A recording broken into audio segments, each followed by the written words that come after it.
Let's say you send an introductory email to a college coach, letting him know that you're interested in his program and including a link to your profile and videos. And then let's say the coach replies fairly quickly and simply says, "Thanks for reaching out. Would love to stay in touch." So it's a pretty non-specific, quick email.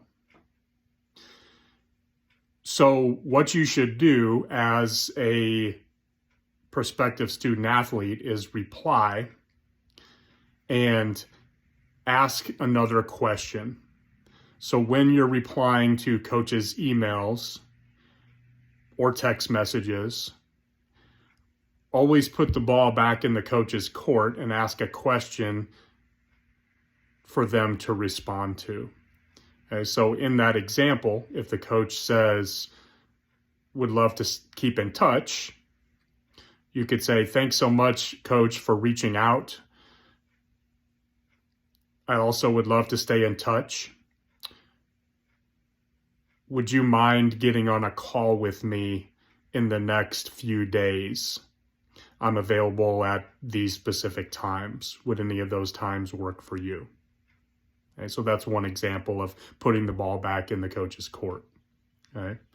Another example of a response you might get would be from a coach would be to that introductory email would be, "Thank you for reaching out. Please fill out our questionnaire." Okay, so that's a fair response.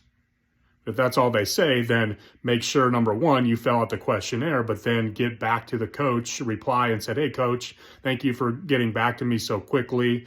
I did fill out the questionnaire as you requested. I'm very interested in your school.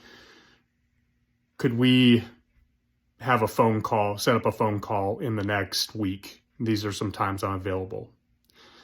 Or you could say, instead of the phone call, you could say, "Did you have a chance to look at my profile and videos? If so, what did you think?"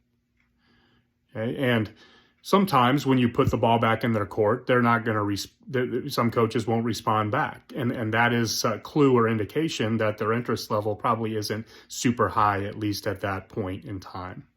Okay? In best case scenario, they're going to answer your question and you're going to get more information that moves the process along. Okay, and then when they reply, ask another question to set up the next step. Continue putting the ball back in the coach's court to move the process along.